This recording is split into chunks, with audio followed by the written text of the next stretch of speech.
¿Qué tal, gente bonita de YouTube? ¿Qué tal, gente bonita de Edera? Les habla una vez más su amigo Juan René Alvarado Ornelas para Curiosidad Futbolera y para Edera. Una vez más aquí en esta sección que pues ya estoy tratando de hacer más seguido, que es la sección de análisis de partido y de pues reflexión de selecciones y de equipos. El día de hoy pues vamos a analizar un poco lo que sucedió con la selección boliviana. ¿Qué le hizo falta a la selección boliviana para poder meterse al Mundial de Norteamérica 2026 que se quedó en la orilla justamente en el partido contra Irak? ¿Y qué es lo que puede hacer Bolivia para en un futuro poder aspirar a volver a estar en esta instancia y más cerca del Mundial? Recordemos que para 2030 la eliminatoria sudamericana no contará ni con Uruguay, ni con Argentina, ni con Paraguay, por lo cual pues se le van a abrir las puertas a muchas selecciones y creo yo que entre ellas la boliviana, que nos demostró que en Bolivia se juega buen fútbol y no necesariamente tiene que ser la altura un factor para que la selección boliviana pueda jugar bien en la pelota. Bueno, primero que nada, pues pongámonos en contexto. Recordemos que en este ciclo mundialista la selección boliviana ilusionó muchísimo a su gente y a todo el continente, y me incluyo. En México, aunque digan que no, sí apoyamos a Bolivia, nada más que en el partido en Monterrey había más iraquíes. Y pues la verdad creo que los mexicanos siempre son buenos anfitriones y se dejan llevar por quien sea el anfitrión, ¿no? Yo noté que mucho mexicano apoyó a Irak en el estadio, pero también nos dicen que pues cuando jugó Bolivia contra Sudáfrica apoyó a Bolivia. Lo que pasa es que eran más iraquíes que mexicanos y que bolivianos. Y pues eso inclinó un poquito la balanza a que también pareciera que los mexicanos estaban chiflando. Pero no, la realidad era que había más iraquíes en el estadio. Y que el mexicano pues ya después se puso a festejar también con los iraquíes. Y también lo hizo con los bolivianos en su momento. Entonces creo yo que, al menos yo en lo personal siendo mexicano, apoyé siempre a la selección verde, a la de Bolivia, para que pudieran calificar este mundial, porque pues finalmente somos latinos y finalmente la verdad yo tenía la esperanza y la ilusión de que pudiera calificar a esta selección porque había jugado muy bien en la eliminatoria sudamericana. ¿Por qué no? ¿A qué apoya el contexto? Bueno, en esta eliminatoria sudamericana Bolivia terminó séptimo lugar, es uno de los mejores lugares que ha tenido históricamente. Terminó la pasada eliminatoria de Qatar, si no me equivoco, también en séptimo lugar. Y ahora pues con la ampliación de cupos se aspiró, pues se pudo quedar con el cupo que tenía Conmebol para el repechaje, que era este séptimo lugar. Jugó muy bien la eliminatoria, ganó de visitante, cosa que no hacía hace mucho tiempo, ganándole al conjunto de Chile. Sacó partidos importantes en casa, como el empate a 0 con Uruguay, la victoria que le arrebató a la selección colombiana, la victoria que le arrebató a Brasil. De visitante hizo encuentros muy dignos, como el empate que sacaron en Ecuador. Y bueno, conforme fue avanzando la eliminatoria, esta selección boliviana se fue mostrando mejor. Recordemos que estaba un brasileño al frente y fue relevado posteriormente a la Copa América por Oscar Villegas, quien era técnico del Always Ready. Y debo decir yo como entrenador que soy, o aspirante entrenador que soy, debo decir que Oscar Villegas es uno de mis técnicos favoritos. La manera no solamente en la cual revolucionó esta selección boliviana, sino que la hizo jugar otra cosa que hace rato no se veía en Bolivia. Porque normalmente cuando estuvieron otros técnicos, sobre todo cuando estaba Moreno Martins, la estrategia era balonazo a Moreno Martins, un bloque bajo y un bloque medio muy bien paradito, y tratar de sorprender a la transición rápida. Y esta Bolivia no, la verdad es que esta Bolivia siempre ha propuesto a tener la pelota. Recuerdo que en la derrota que tuvieron contra Argentina de 6-0 en el Monumental, Bolivia tuvo más la pelota que la misma selección argentina. Y pues bueno, creo yo que Oscar Villegas demostró que es el mejor técnico boliviano de la actualidad y que tiene conceptos muy avanzados para lo que se maneja en Bolivia. Creo yo que podría dirigir en el extranjero sin problema. Vamos a ver qué sucede. Yo creo que le van a dar la oportunidad de continuar con este proceso, y que aparte otra cosa a destacar es que la selección boliviana lo hizo con gente muy joven en el plantel, que seguramente va a llegar a la siguiente eliminatoria, pero bueno, vamos a pasar en materia del análisis de lo que fue Bolivia en este partido de repechaje en general, en toda su eliminatoria, y qué pareciera que fue lo que le hizo falta para calificar. Bueno, primero vamos por partes. En la eliminatoria creo que se hizo bien de local. Creo yo que si Villegas hubiera estado desde el principio, hubieran ganado puntos que no pudieron rescatar en La Paz. Recuerdo que, bueno, jugaron casi toda la eliminatoria en el Alto, pero cuando jugaron en el Hernando Siles de La Paz, antes cuando estuvieron los técnicos anteriores,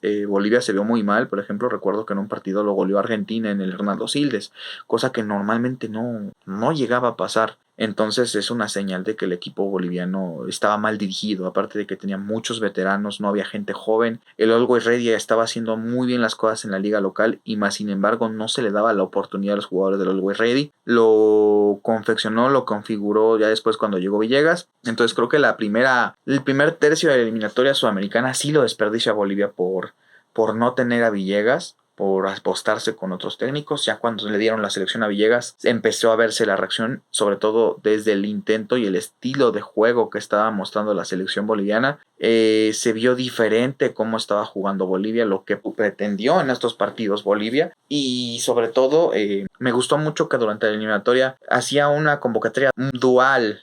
Oscar Villegas tenía un cuadro muy específico para partidos de local, con mucha base de gente que juegue en el alto, y una lista para los partidos de visita. Creo yo que eso se fue quitando conforme fue conformando su equipo, y vimos muy buenas gratas sorpresas de jugadores bolivianos jóvenes que no teníamos el gusto de conocer ni aquí de este lado en CONCACAF ni en CONMEBOL, como Miguel Terceros, como Villamil, como el mismo Ramiro Vaca, como Moisés Paniagua, que son jugadores jóvenes que seguramente van a llegar más maduros a la siguiente ciclo mundialista. Yo creo que si Bolivia hubiera tenido a Oscar Villegas desde el principio, no se va a repechaje, probablemente pudo haber aspirado por un puesto directo. Recordemos que hasta el último momento tuvo la posibilidad de pelearlo con Paraguay. También Paraguay cambió mucho después de la Copa América. El Paraguay blandengue, que no tenía estilo y se veía muy gris con Barros Esqueloto, cambió por completo cuando lo tomó.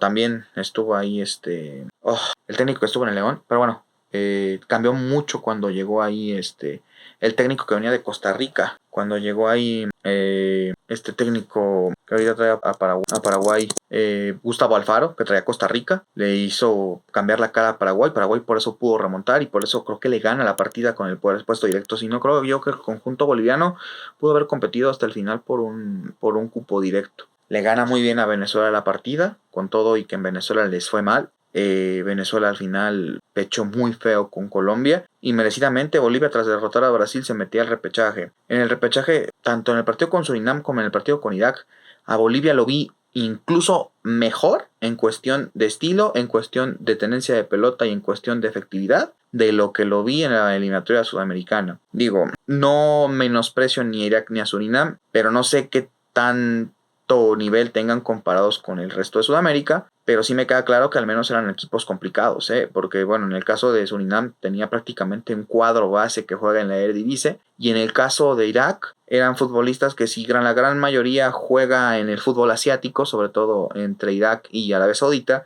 Tienen varios futbolistas que lo hacen en algunas partes de Europa, como en el Victoria Pilsen de República Checa, en la Liga Sueca, tiene a dos. Entonces era un mezcladito ahí bastante consistente, que al final es una selección que le complicó mucho a Bolivia, y creo yo que le complicaría a cualquier selección asiática, pero creo yo que en ambos partidos Bolivia fue superior. ¿Qué pretendió básicamente en esos dos partidos de repechaje y en general durante la durante la eliminatoria sudamericana? El conjunto boliviano prácticamente jugaba de esta manera. Es un cuadro prácticamente un 4-1-2-2-1 o un 4-3-3 clásico, como quieran verlo, con una línea de 4 bien marcada, con un contención pivoteando fijo, dos volantes mixtos interiores, dos extremos bien abiertos y un centro delantero. En este caso, pues la mayoría de las veces lo que utilizó, o al menos lo que hizo contra el conjunto de Irak, fue jugar con este portero Vizcarra, Diego Medina, Luis Aquín,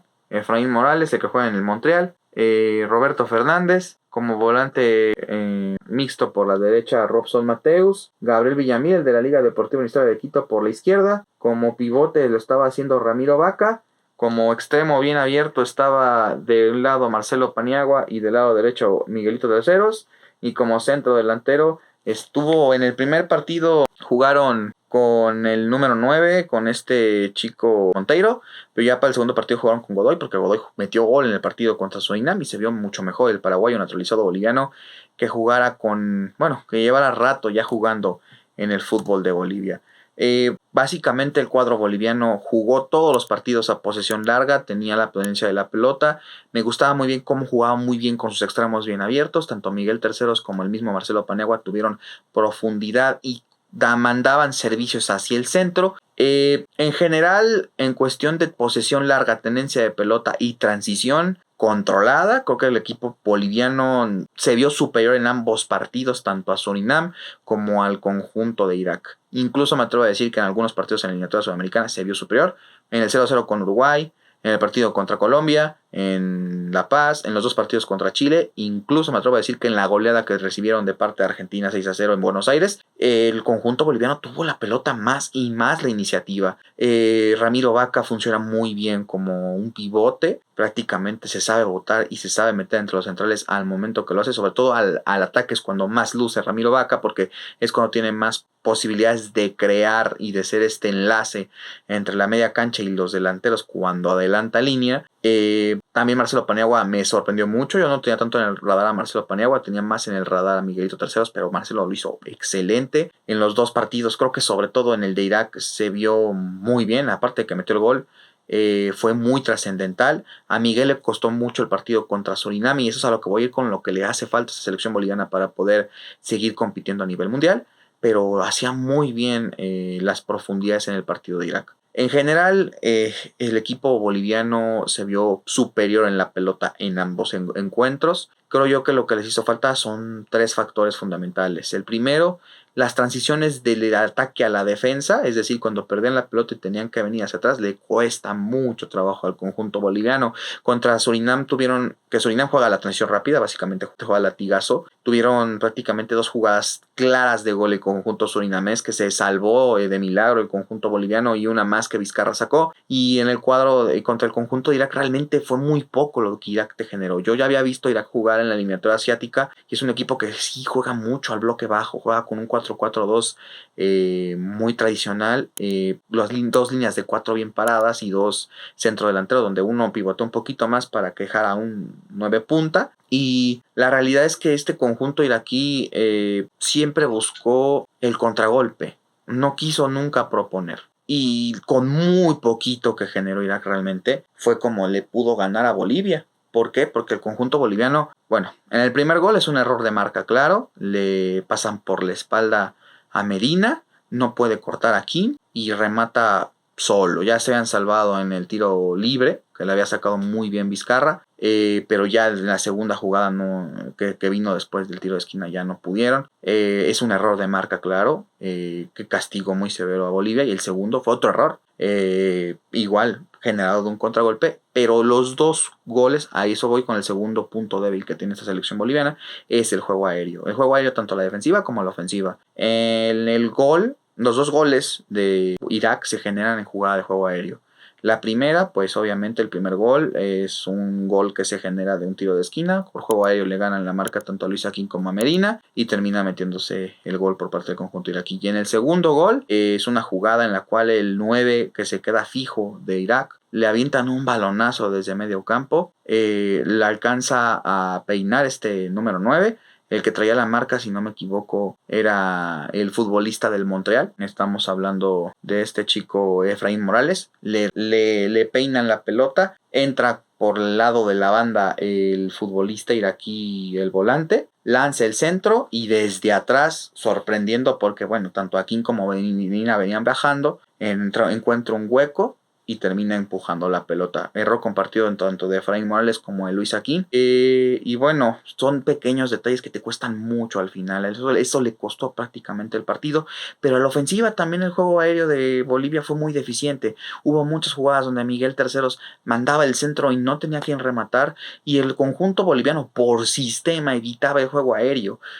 Había muchas jugadas en las cuales yo me desesperaba porque estaba viendo la transmisión y veía que Miguel Terceros tenía profundidad, Paniagua tenía profundidad, pero tenían que hacer tiempo para tratar de mandar la jugada retrasado o de plano ellos tratar de profundizar porque no mandaban el centro y lo hacían porque por estatura y por cuerpo no era competitivo los delanteros bolivianos. Godoy estaba muy aislado y los demás en las jugadas divididas que lanzaron siempre perdían el juego aéreo con el conjunto iraquí, que era una de sus fortalezas. Y con Surinam no se vio tanto porque Surinam defendía peor de lo que lo hacía el conjunto de Irak. El conjunto de Irak se metía mucho a sus líneas hacia atrás, entonces el conjunto de Bolivia le costaba más la profundidad y a la segunda jugada pues no podía dar un pase filtrado, sino que tenía que mandar a un centro y fue donde le costó. Lo corrigieron los iraquíes en el primer tiempo porque el gol que cae de Paniagua prácticamente es una jugada que Ramiro Vaca intenta tirar pero le sale un pase filtrado y ahí es donde se le encuentra Paniagua y hubieran tenido ya varias jugadas el conjunto boliviano en el primer tiempo de esa forma, por eso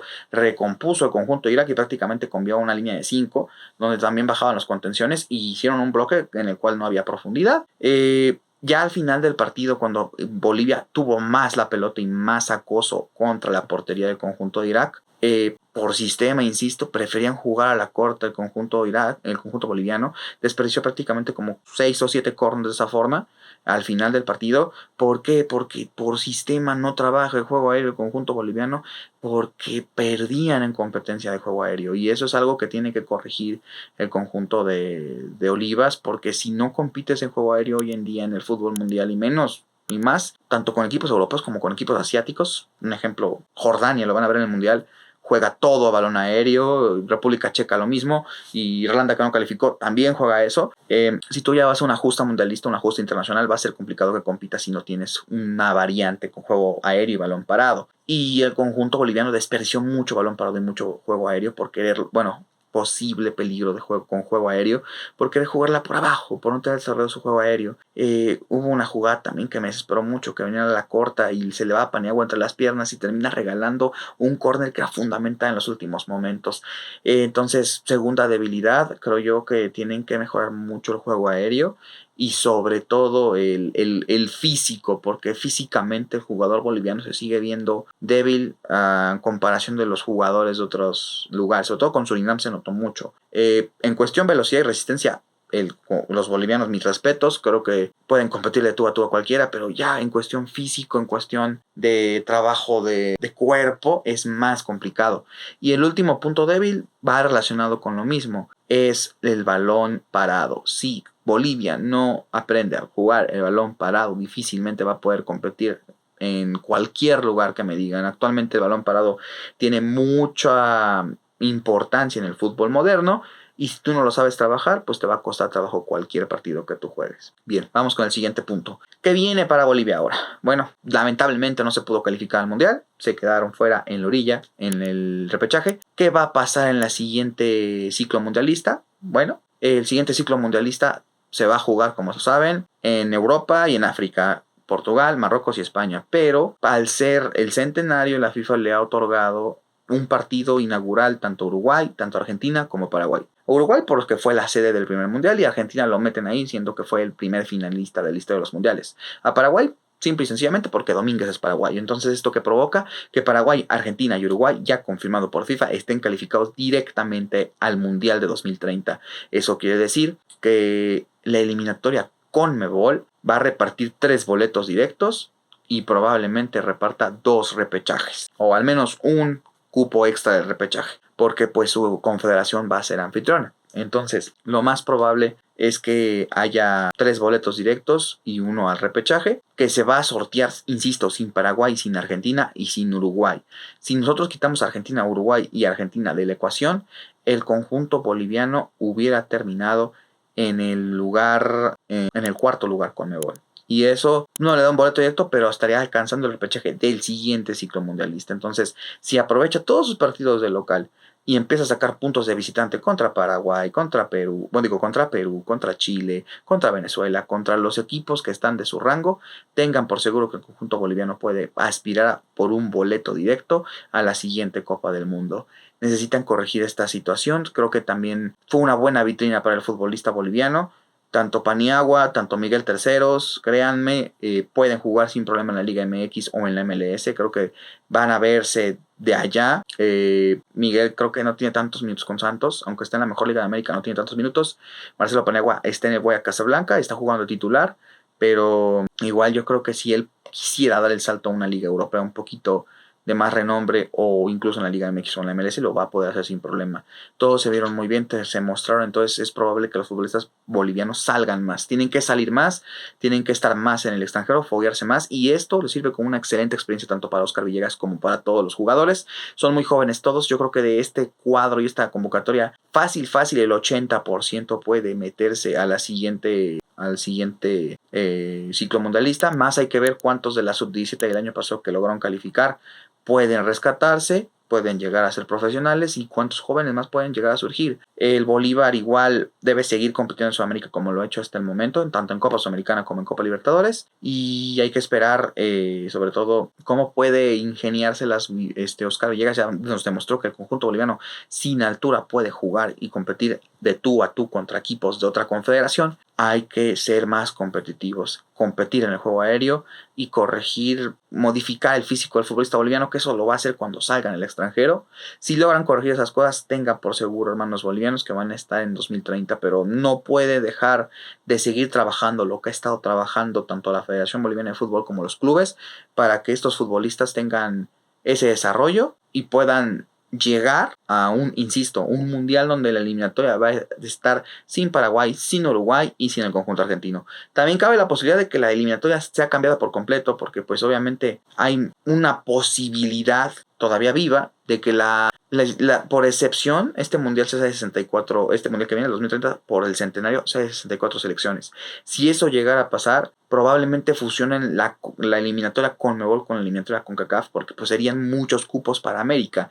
Y obviamente no puedes darle más cupos a Sudamérica de los que ya tiene si tú los eliminas como están. De por sí son 10 equipos, si les quitas 3, te quedan solamente 7, y pues que ni modo que se quede fuera nada más uno, ¿no? Entonces probablemente se rumora que puedan llegar a fusionar la eliminatoria CONMEBOL y CONCACAF solo por el siguiente ciclo mundialista, y también cambiarían mucho las posibilidades para el conjunto boliviano. En conclusión, ¿por qué no calificó Bolivia al mundial? Porque le hizo falta le hizo falta juego aéreo, le hizo falta contundencia y sobre todo creo yo que le hizo falta trabajar mejor el balón parado, que es lo que necesita cambiar estas cosas y sobre todo desde un momento temprano dejar que Oscar Villegas trabaje, ya que pues Oscar Villegas llegó prácticamente a medio ciclo mundialista. Si hubiera llegado desde el principio, creo que Bolivia hubiera rescatado más puntos tanto en tanto en casa como quizás rescatar un poco más de visitante, y esta Bolivia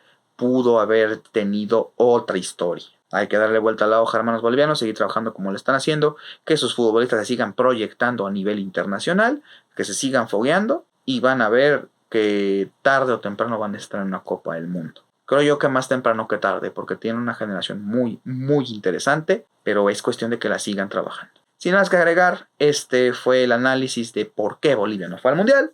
Les hablo su amigo Juan Renaldo Ornelas. Que tengan una excelente noche.